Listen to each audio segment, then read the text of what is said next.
a plane designed to fly faster and higher than any of its rivals.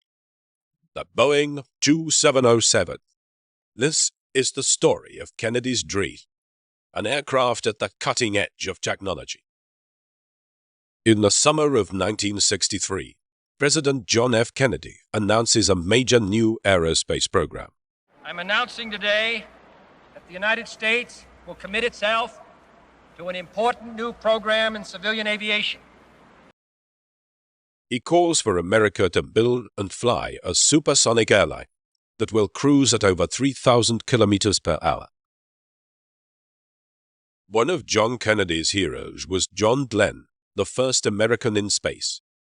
But Glenn was also the first man to fly America coast to coast at supersonic speed in the year 1957. Ever since that flight, Kennedy had dreamed of building an American supersonic transport. Others had that same dream. The British began their supersonic aircraft program in 1943, midway through the war. It was a design, obviously, at that stage, which called for an aircraft to be capable of Mach 1.5. That's 1.5 times the speed of sound, or about 1,000 miles an hour. The British had several projects. Among these were the Miles M52 and the de Havilland DH-108 smaller. But Britain was beaten to the prize by Chuck Yeager, flying the American Bell X-1. To tell you the truth, I was hopping mad, because I realized we could have done it and we'd missed the boat by cancellation. Not with the DH-108, but with the Miles M52. I was to be the pilot of the Miles M52, so I'd followed this carefully, and we were 80% ready for the first flight, when, without any warning, without any consultation, the aircraft was cancelled. On October the 14th, 1947, the rocket-powered Bell X-1 became the first aircraft to fly faster than sound. The British were really upset that the Americans had been first through the sound barrier, because British technology was ahead of the Americans. The British just fluffed it, lacked the guts to do it. The reason the British gave for cancelling the Miles 52 was lack of knowledge surrounding what happens to an aircraft as it approaches the sound barrier. When an aircraft approaches the speed of sound, several things happen. The most disturbing of which for the occupants of the aircraft is the aircraft begins to shake and rumble, depending on how rapidly or how slowly you approach the speed of sound. But in aerodynamic terms, a wave builds up, an area of compressibility builds up, a shock wave. And what that does is that causes increased drag and increased heating on the aircraft, such that as you approach the speed of sound, as the shock wave passes over the flying surfaces, what that does, it causes the wings to lose lift both above and below the wing. And that has a downward effect on the aircraft. So the aircraft will start to dive if you don't do anything else about it. You'll first start to notice the problem of approaching the transonic area, approaching the speed of sound from about 0.9, so 9/10 of the speed of sound at sea level. And there you'll begin to experience a buffet as the shock wave begins to build up. And as you approach the speed of sound, the closer you get to the speed of sound, the greater that buffet will be, until that moment when you pop through the other side and that shock wave is then traveling behind the aircraft. You then punch through into an area of far more stable air, an area of almost quietness, if you like. By the mid-1950s, military aircraft were routinely flying beyond the sound barrier. But they did so only for short periods. Sustained supersonic flight was a much bigger problem than just punching a hole in the sound barrier. Supersonic flight for passengers is actually very different from supersonic flight in the military context. If you're going to fly passengers at supersonic speed, you have to fly them for a long, long time at high speed, whereas military operations tend to be a quick dash. Only one country decided to tackle the challenge. Defeated in the race through the sound barrier, the British now embarked on the design and development of a supersonic airliner. It was to signal the start of a race that would transform the world of aviation.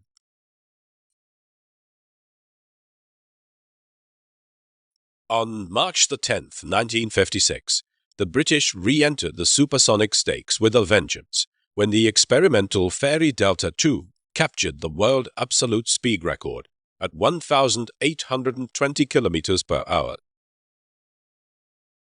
The Fairy Delta II introduced a series of revolutionary features. A long, narrow delta, perfect for cruising beyond the sound barrier, and a drooping nose to allow the pilot a better view on takeoff and landing. Inspired by the success of the Fairy Delta, the British established a committee to coordinate the development of a supersonic airliner. The most interesting aspect of the Fairy Delta II that we see on today's Concorde was the drooping nose. Now, what that is it is simply, as you see on Concorde, a nose that kinks. One of the problems with the Delta winged aircraft, and an aircraft that is designed for going supersonic speeds, is that in order to fly very fast, obviously you need something that is as aerodynamic as possible. The problem is they are very, very difficult to fly at low speeds. So when they come into land, they have a very high angle of attack, and very, very difficult then for the pilots to see what they're doing. So they then put this kink in the nose, if you like, to have this cantilevered nose, such that in takeoff and landing, to give the pilots better visibility, they put this design feature in, which we see today. In March 1959, the preliminary design work had progressed to a point where the Supersonic Transport Committee was able to report its broad recommendations. There were two main recommendations. The first was for a small, fairly simple aircraft to carry around 100 passengers and do about Mach 1.2. The second design was for a 150-seater that should have been capable of Mach 1.8, which was considerably bigger and considerably faster. By 1959, the British thinking had crystallized into two projects. A medium-range supersonic airliner, which had a rather crazy M-shaped wing, very difficult to build. And the other project was the classic, what's now the classic long, thin delta for a supersonic airliner that could fly across the Atlantic. Now would emerge a decision that would shape the whole future of the race to build a supersonic airliner. The design study contract in 1960, the British made it a condition to BAC, who got the contract, that they should seek international collaboration for the building of the supersonic transporter. The first country BAC approached was the United States. But in 1960, there was little interest shown in the USA for collaboration. So the British turned to France as a potential ally. Eventually decided to cooperate because the supersonic airliner project was just too big for either of them to do on their own. It was helped by the fact that the two different design teams in France and in England had more or less come to the same conclusion about what the aircraft should look like. The aircraft was to be a delta-winged design. It was to be called Concorde, a word common to both languages, which means agreement or harmony. But to become credible, Concorde needed customers in the airlines. In June 1963, Concorde received the major airline order that meant it would fly. And the order came not from Europe, but from America's own leading airline, Pan Am. Such a good customer that they could go in and play one aircraft factory leader against another. And Chip didn't mind going in threatening and saying, look, if you don't do this, I'm going to get somebody else to do it. And if I have to go to Europe, I'm going to Europe.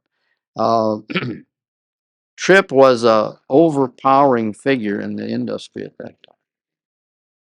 Pan American Airways began operations on October the 28th, 1927, with the first scheduled international flight by a United States airline. A Fokker trimotor airplane loaded with mail flew from Key West, Florida, and landed 1 hour and 10 minutes later in Havana, Cuba, a distance of 135 kilometers. Pan Am's 28-year-old founder was the legendary Wham Terry Tripp. It was Tripp's original bright idea that planes carrying mail can just as easily transport people. Putting seats in the back of each plane, he charged $100 to fly to Havana. Tripp was determined that Pan Am would always be the #1 U.S. airline. In the post-war world, in the 1960s, Pan American Airlines was one of the big names. Most American airlines tended to fly inside America, but Pan Am had built his reputation on flying all around the world. And they did that by always buying the latest and best aircraft.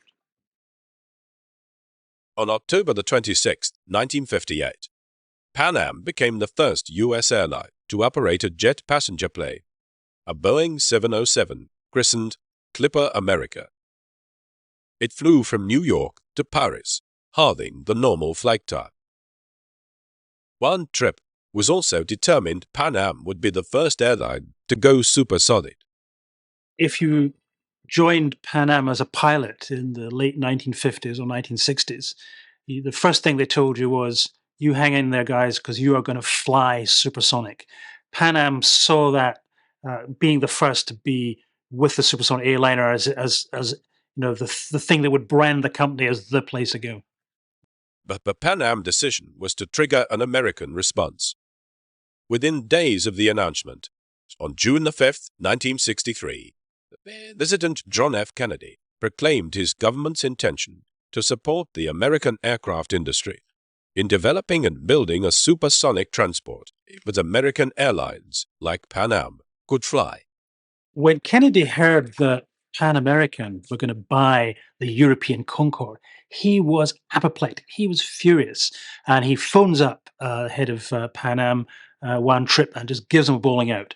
And Tripp says, well, the alternative is you give me an American supersonic airliner. So from that moment on, Kennedy decides he is going to get a hold of the American aircraft companies and he's going to make them build a supersonic airliner faster and higher in performance than the European rival. And so the race began. The immediate result of Kennedy's intervention in the race to build a supersonic transporter was the appropriation of $100 million worth of funding from Congress, which in 1963 was a serious amount of money. Concorde now had an American rival. The question then became, who was going to build it? One obvious candidate was Douglas, the major builder of civil airliners, from the fabled DC-3 to the jet DC-8. But Douglas was too strapped for cash to compete. Other candidates were North American, who were already working on a big supersonic bomber, the B-70 Valkyrie, and Lockheed, which had major experience of supersonic craft, such as the secret SR-71 Blackbird. There was also Boeing, the manufacturer of the mighty B-52 bomber, and the well-established 707 airliner series. Of all the American aircraft companies, paradoxically, Boeing was the one that had the most trouble in getting into the supersonic airline business. Boeing hadn't actually delivered a supersonic aircraft to anybody. Its founder was William Boeing, the son of a wealthy lumberman. In 1903, Boeing dropped out of Yale University and headed for Washington State to make his fortune in the timber industry. In 1910, William Boeing went to Los Angeles for the first American Air Meet. He tried to get a ride in one of the airplanes, but not one of the dozen pilots participating in the event would oblige. Boeing came back to Seattle, determined to build and fly his own planes. Bill Boeing was, some people think he was an inventor, but Bill Boeing was an innovator of the highest order. I think he has very few patents, perhaps if any, but he would look at a product and he could see where he could make it better. On July the 15th, 1916, Boeing incorporated his airplane manufacturing business in Seattle, in an old boatyard. He hired boat builders whose skills in carpentry were ideal for the new aviation industry. The early Boeing company prospered, building seaplanes for the U.S. Navy, then pursuit planes for the Army. But it was World War II that brought Boeing to the peak of success. The war was starting in Europe, and Wright Field put out an order for bids at this time, most of the airplanes were two-engine. We were still two-engine. Douglas was doing a two-engine bomber, and another company was doing a two-engine bomber. And Boeing went in to Wright Field and said, would this procurement cover a four-engine bomber? And everybody just went berserk because nobody ever conceived of a four-engine bomber.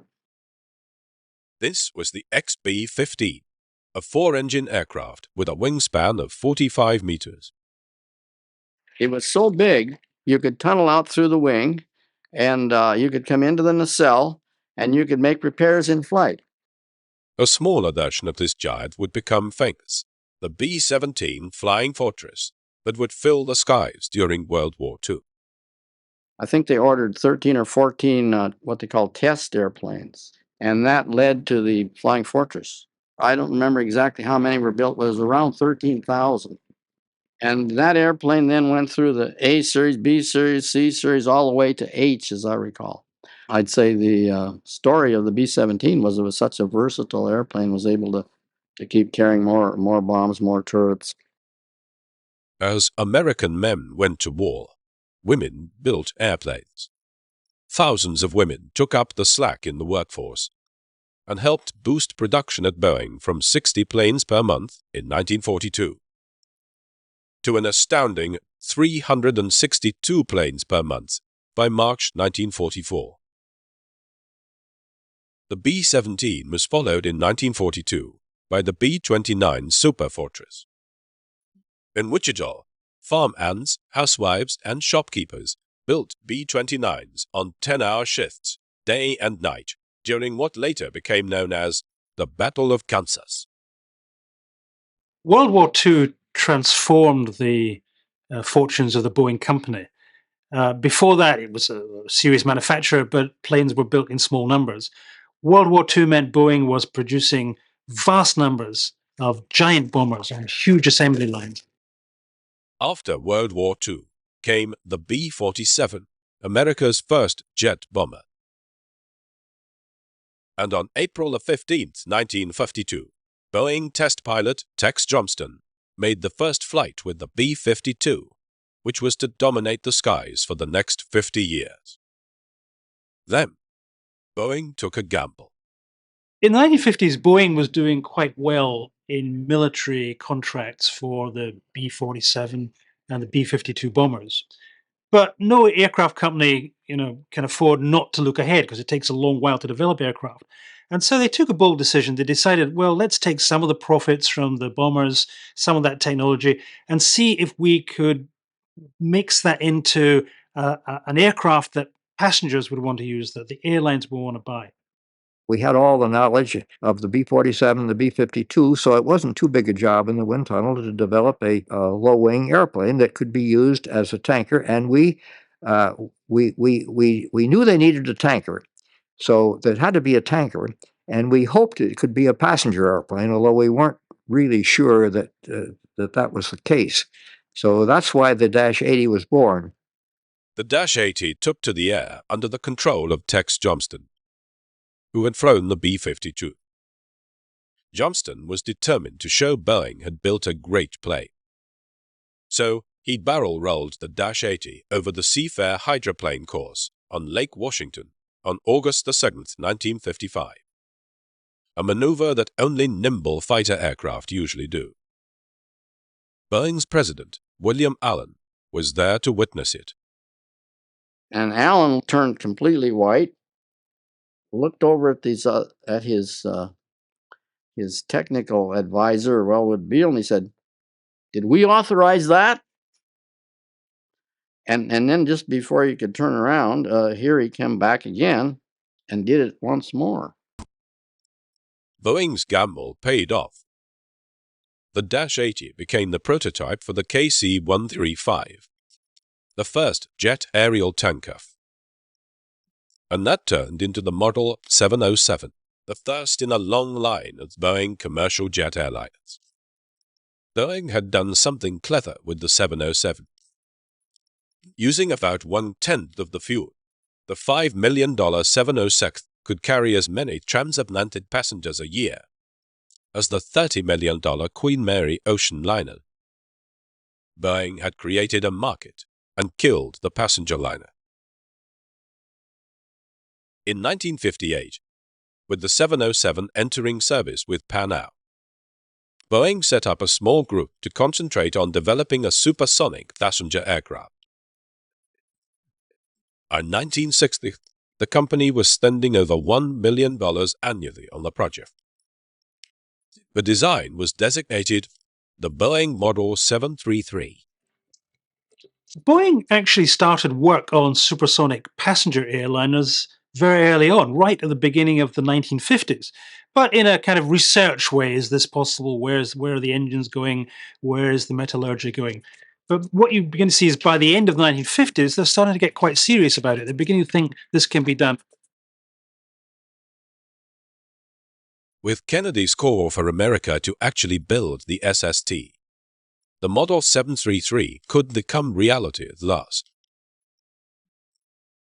Throughout late 1963, the three contenders for the prize of building the American SST, Boeing, Lockheed, and North American, worked in secret on their designs. Could the late American competitor still capture the market? In late 1963, metal for the first Concorde was already being cut. Would America catch up?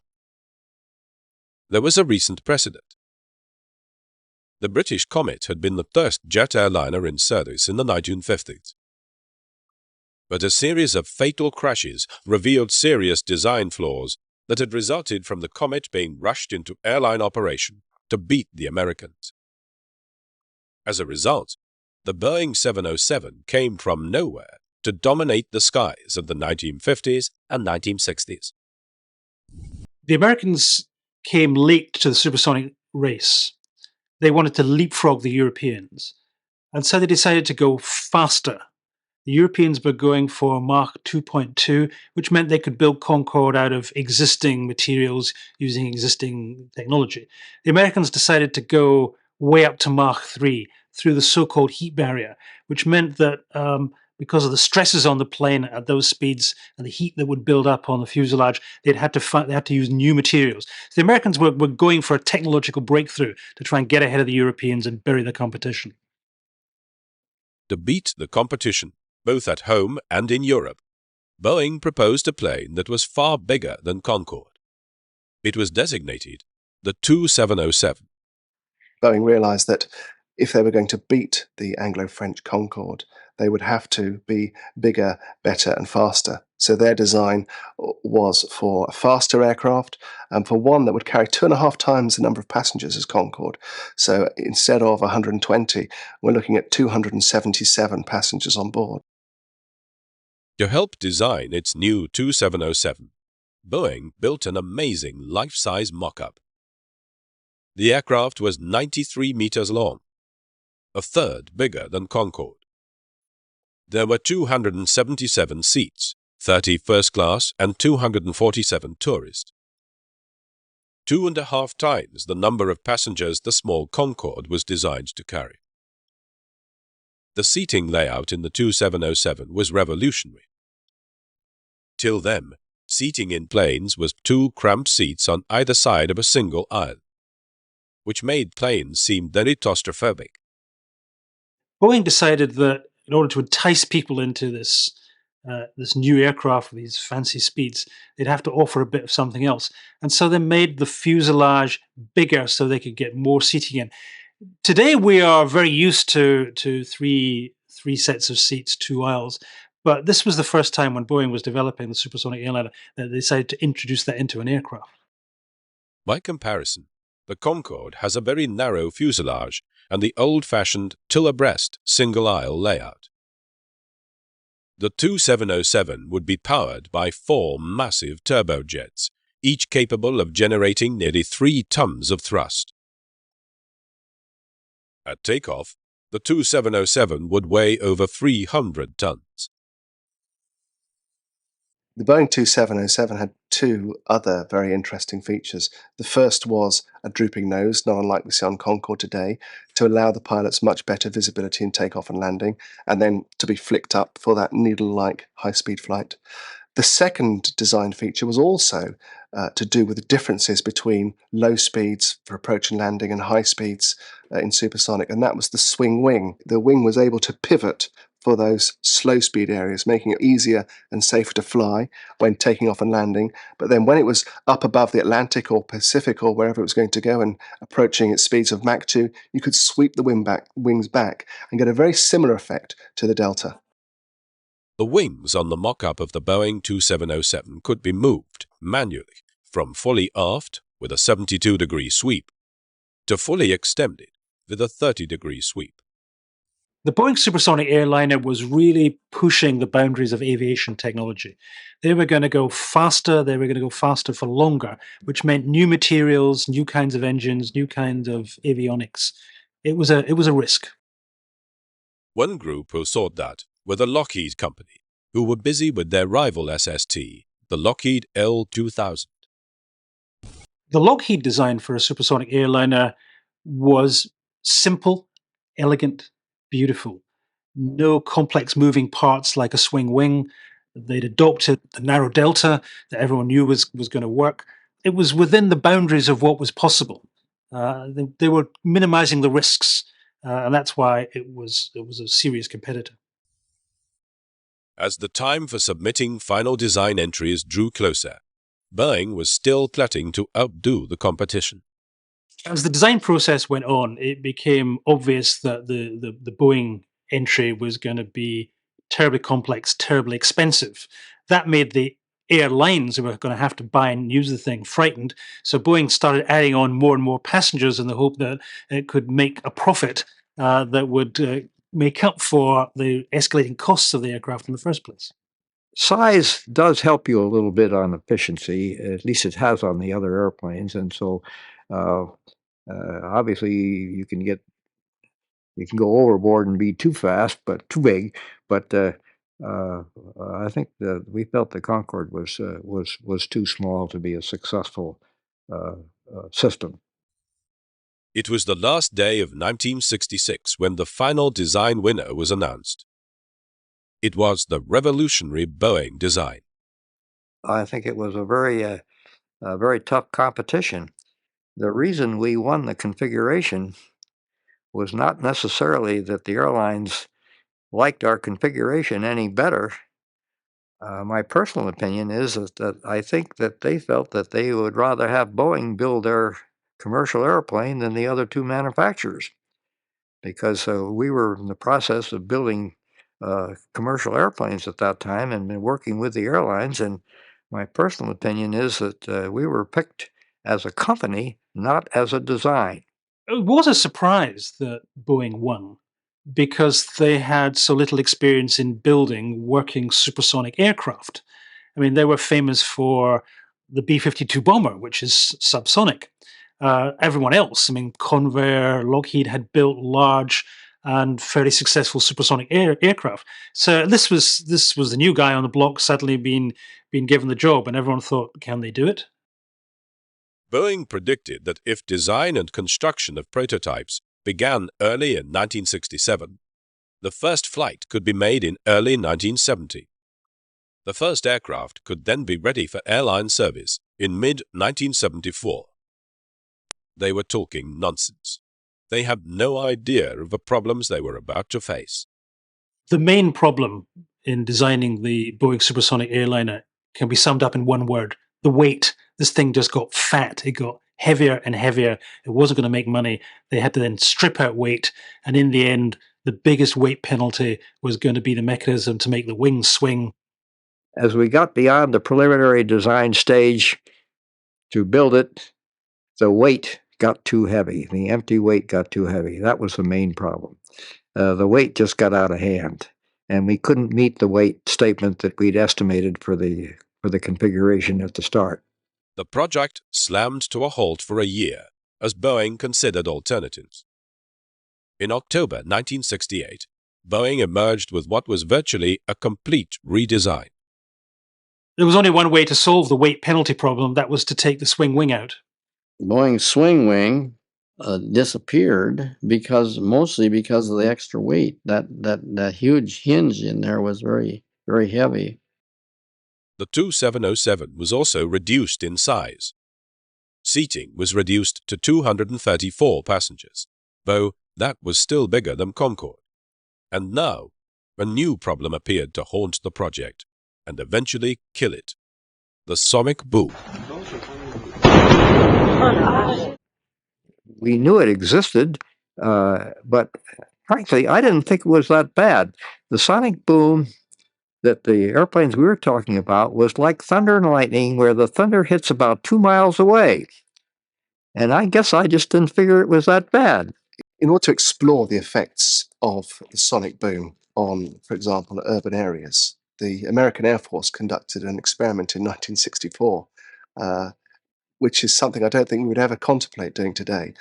And what they wanted to do was see what effect it had on an urban area. So they flew supersonic bombers over Oklahoma City with sonic booms or waves of shocked air passing all the time. The result was that in a very short period of time, they had around 8,000 very vocal complaints and around 5,000 complaints for claims for damages. In 1967, immediately after Boeing had been selected to build the 2707, Dr. William Shurtleff, a scientist at Harvard University, organized the Citizens League against the sonic boom. Well, actually, there were so many technical and economic hurdles that had to be addressed for an airplane like this, not the least of which was the sound. Reaching the sound barrier always created a shock wave over populated areas. Well, that era was a miserable era for me, because here I was, an engineer trying to do things, and you had these idiots back there making it was a political situation, and he just jumped on it. This guy Shurtleff, I never met him. I don't know what his problem was. I know the British were taken by surprise on it. They were completely amazed at the problems we were getting. Other scientists hypothesized that the exhaust from SSTs, expelled into the atmosphere at high altitude, would start a self-perpetuating chemical reaction that would ultimately deplete a radiation-absorbing layer of ozone in the stratosphere and bring on an increase in skin cancer. I think there were other environmental concerns, perhaps not substantiated technically, about the ozone layer, about contamination of the upper atmosphere. There were all sorts of boogeymen shoved into the front of the table having to do with so-called environmental problems. But public opinion was turning against the SST, and as resistance grew, Congress itself began to express doubts about the plane. In response, President Richard Nixon, shortly after he was elected in 1968, appointed a 12-member committee to report on the project.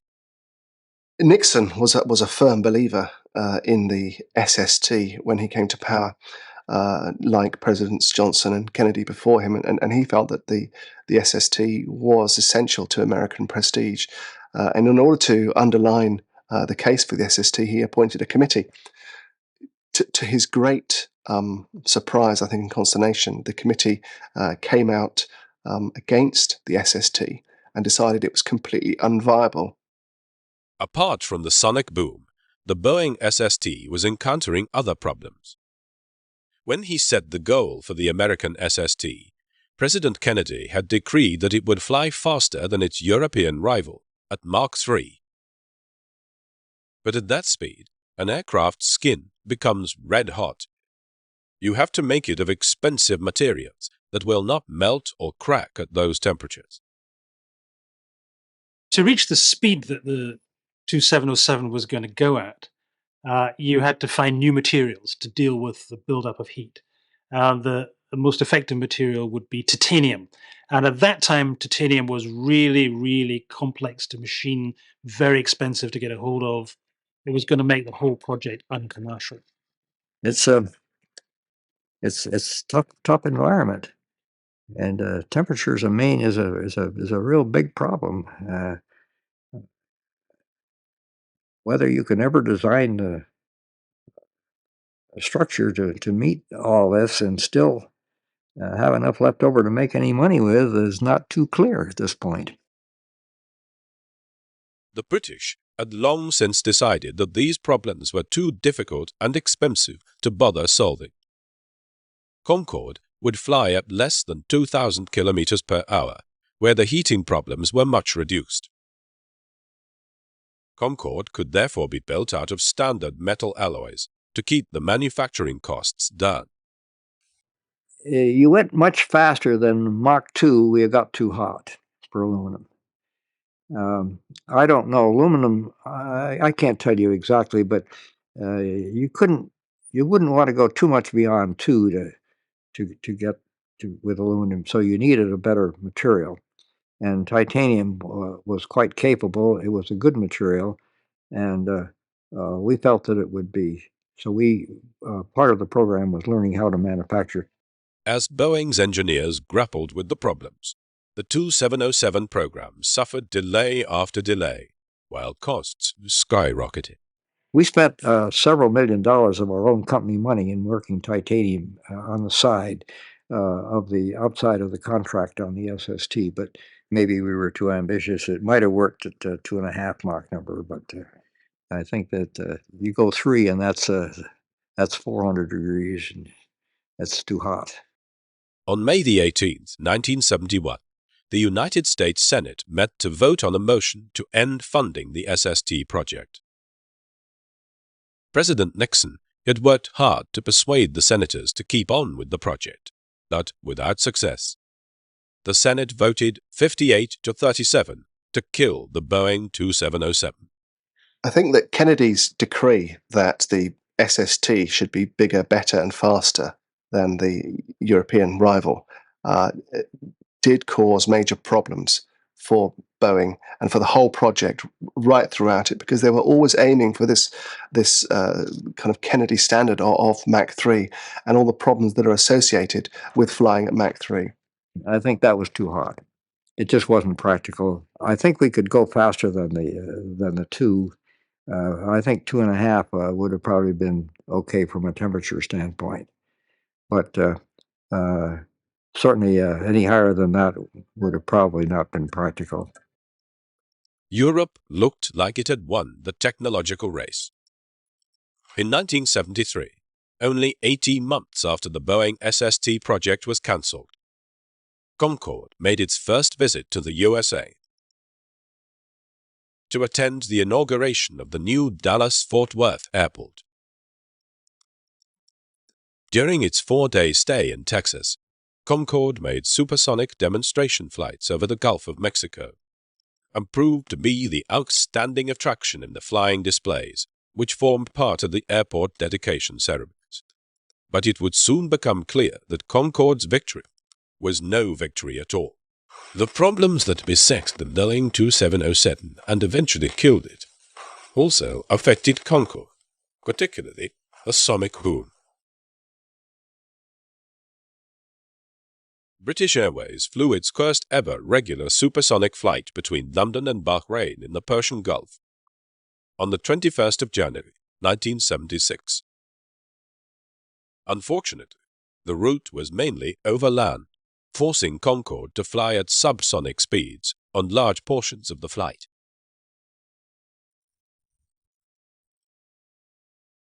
Next came the introduction of a service to Singapore. But on the 13th of December 1977, after only 3 return flights, service was suspended because of complaints from the Malaysian government about the supersonic boom over the Straits of Malacca on the west coast of Malaysia. Ultimately, Concorde, though it made it into passenger service, it suffered the sonic boom problem that had dogged the early Boeing project. The Americans banned supersonic flight over the continental United States. Some people said that was in retaliation. Whether it was or wasn't is neither here nor there. It meant that Concorde could only fly supersonic over the Atlantic. It couldn't meet any of the requirements that we couldn't meet. They don't meet the sonic boom, and they don't meet the takeoff noise. And I guess there are probably only half a dozen or so flying in each airline. Concorde will never be profitable in the sense of making back the money that it cost to buy or to develop. As far as the airlines are concerned, well, Concorde makes money on an individual flight by flight basis because it can charge very high tickets to the kind of luxury passengers that are there. The system exists now because it's unique and it's high cost and it's one of a kind. And if you want to make a splash, you go over on the Concorde. And okay, Betsy and I were on that one. We went over, take off from Washington about 4:30 in the we took off from Washington about 4:30 in the afternoon, and you're in a hotel room in London, 9 o'clock. It's great. But there is one aspect of the Boeing 2707 story that has never been told.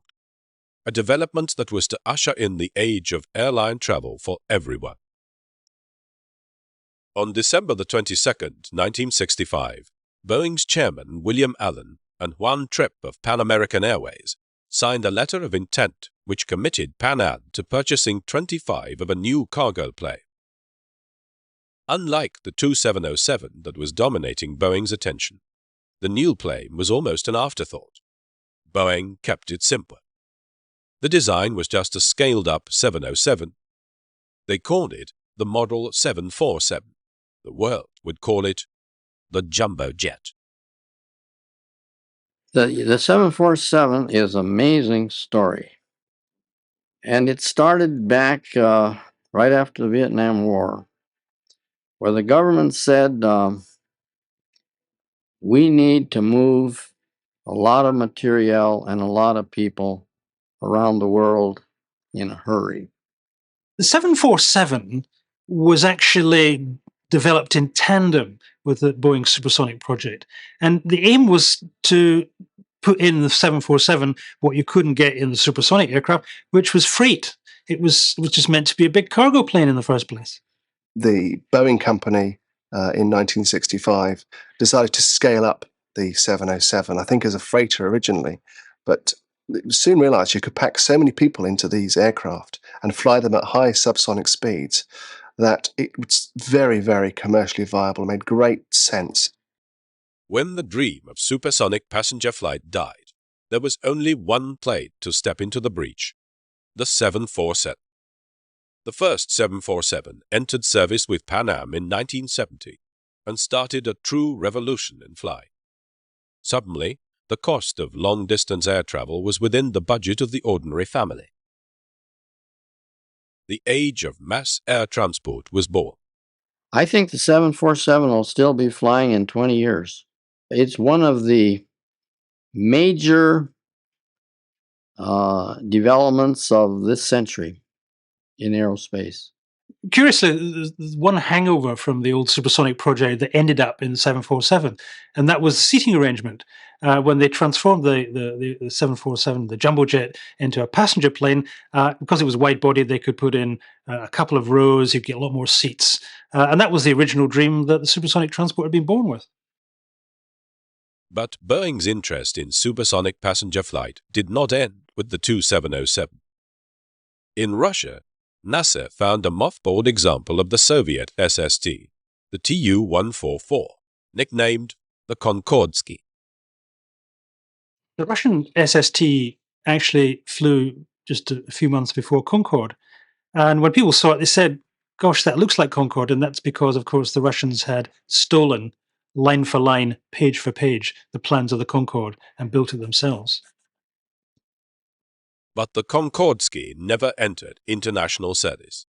Soviet technical know-how was not up to the challenge of building a supersonic airliner, not even with the help of stolen plans. The plane proved difficult to fly and fundamentally unsafe. Its last outing was as a flying laboratory to try and solve the environmental problems that had plagued the old 2707. Engineers from NASA and Boeing envisioned a new supersonic jet that could fly 300 passengers at more than 2,400 kilometers per hour and cross the Pacific from Los Angeles to Tokyo in a mere 4.5 hours. But that was precisely the specification the old 2707 cancelled nearly 20 years earlier. The main thing that's happened is you've gone to high bypass ratio engines, and the engine cycle's changed, and the noise problem isn't as bad as it used to be with a pure jet. 20 years had brought more knowledge about building and flying complex supersonic machines. But the same old problems still stood in the way. A big supersonic craft designed to fly beyond the heat barrier would be incredibly costly to build, fly, and maintain. And there would still be pollution and noise. There is no technology anywhere that I'm aware of that says that you can bypass, overpass, whatever, the supersonic barrier. It's there. The boom just has to be there. There's so much energy involved when you go through that barrier. The dream of supersonic transport was an engineer's dream. It was a politician's dream. It was Kennedy's dream. The passengers wanted something different. They wanted cheap tickets. They wanted reliable service. They wanted comfort. And that will always be the future of the airline business. Now, as a matter of fact, if somebody were to ask me today, will there ever be a supersonic airplane in the U.S. built by the U.S.? I would say first you got to define what you mean by supersonic. There may very well be a more advanced Mach 2 airplane, larger, more economical, and so forth than the Concorde. They may very well be. I don't know that. But we are still today not ready in materials to go to Mach 3. We just don't have the wherewithal to do it. But the dream lives on. Even today, Boeing are still working on designs to push the frontiers of speed for passenger aircraft. The Lockheed SR-71 Blackbird flies at Mach 3. It is made of titanium, and metallurgy and materials technology are advancing all the time. Will the 21st century see the dream come true?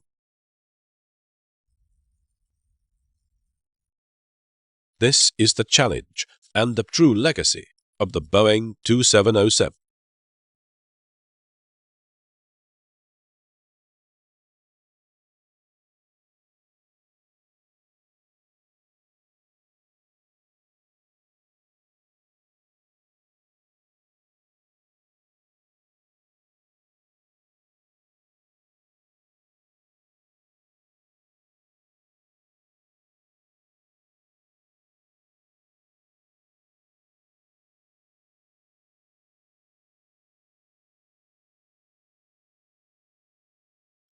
If you enjoyed this video, please remember to like and subscribe.